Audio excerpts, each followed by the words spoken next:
がここにいるうちの本物のスクールスポーツのために行こうぜベイビーバン手の服には気をつけて、現実になることがありますからね。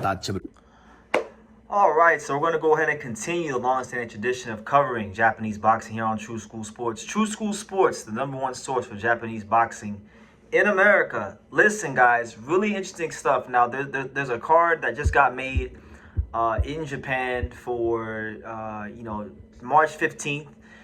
And there's a lot of fights on there. Like, you got Shokichi Iwata fighting for a world title. I don't think he should be fighting for a world title. I think he's being gifted a title shot, but that's another discussion for another video.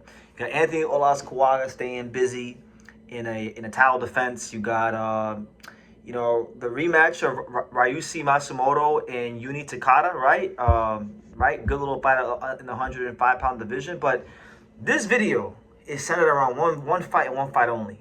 And I'm speechless. Like, I'm absolutely positively speechless at the legend that is, in fact, the Filipino Flash, Nonito Donaire, because this man is 43 years old. He's done well for himself in boxing. He's accomplished a lot. I mean, fighters would be blessed and be happy to accomplish even a tenth of what he's accomplished in the sport.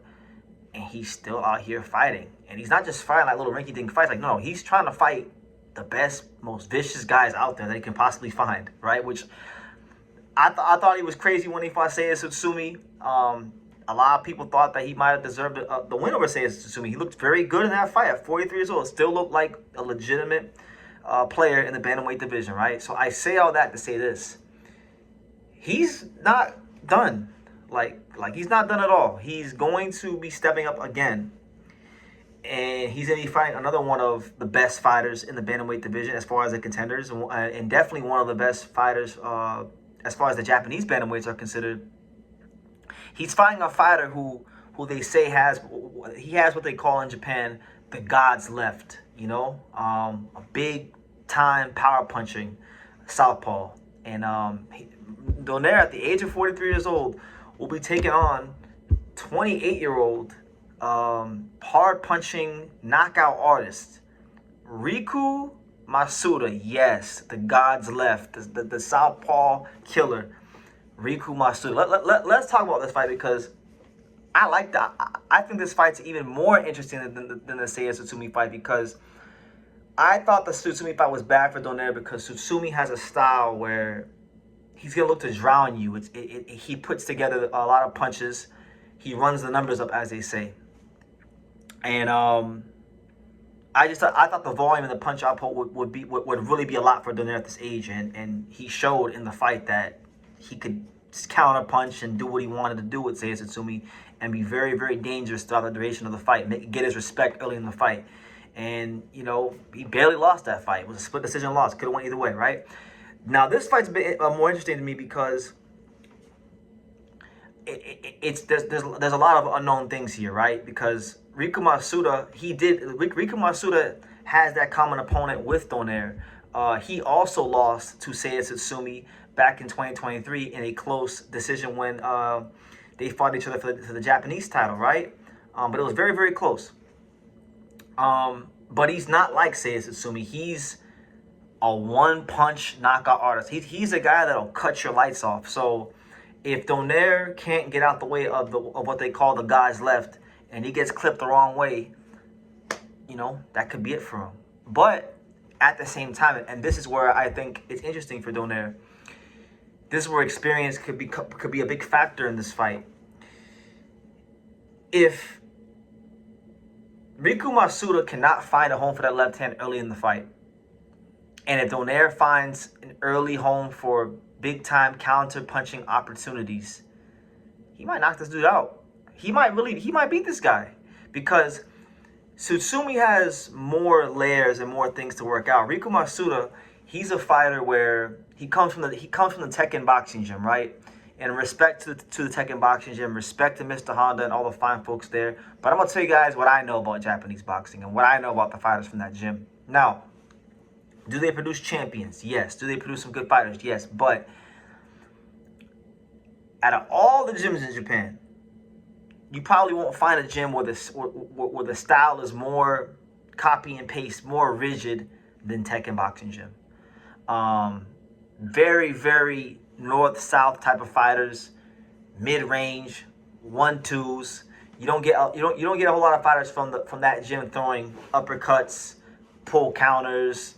You know, there's not a whole lot of creativity offense-wise. You kind of know what you're getting when you, offensively speaking, when you fight a fighter from the Tekken Boxing Gym.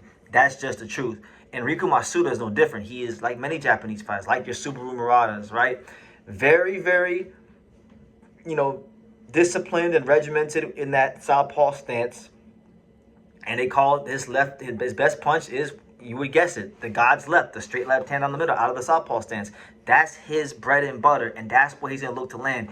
If Donaire can neutralize that punch and take it away, there is a clear path to victory for him in this fight against Riku Masuda. And to me, it's very intriguing because I'm sitting here thinking, you know, I'm watching fights from a couple years ago where he said that himself, like Donaire said himself, I'm having a hard time pulling the trigger, this, that, and the third.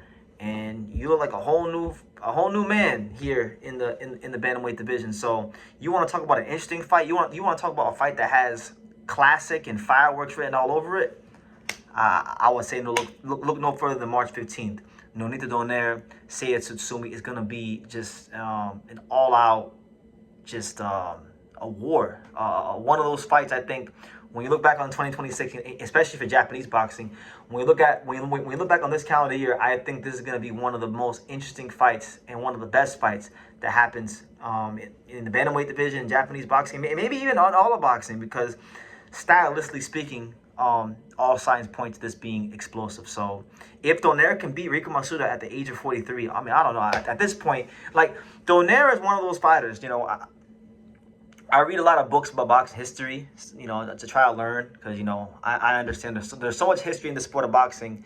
No matter how much time you spend learning about it, you'll never know everything, right? Or, you know, that's how much history and stories and things and fighters there are to learn and study in the sport. But, like, a lot of these fighters from, like, the 1940s, the 1930s, you know, that fought well past their prime and were still kicking ass.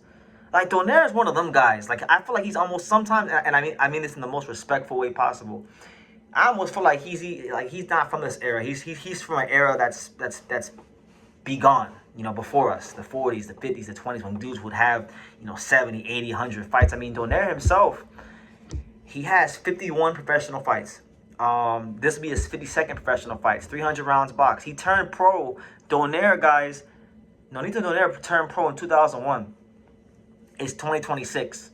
And so you're talking about a quarter century as a professional fighter, over 50 fights in the pro ranks, you know, a true Hall of Famer, a true, just real throwback fighter. A lot of people say they're a throwback fighter, but no, Donaire is a real throwback fighter. So you want to ask about, when you ask me about the fights in the first quarter of 2026 I'm most excited about, put this one towards the very, very top. It's a banger, because Riku Masuda doesn't know how to be in a bad fight. And Nonito Donaire, he's been entertaining all of us and giving us great fights for a quarter century. So you add that in the mix, and on top of that, it's Japan versus the Philippines. I mean, a great rivalry in boxing. I mean, what more could you ask for? But what do you guys think? Leave your comments down below. Make sure you guys take the time to subscribe. And like I say in every single one of these videos, you can love me or you can hate me, but I'm just a kid from Dania. So until next time. Thank you for watching True School Sports. Thank you for watching another video on the untouchable True School Sports empire, the home of boxing. We're on the road to 100,000 subscribers, guys. So help us keep being great. Help us keep pushing out that real boxing content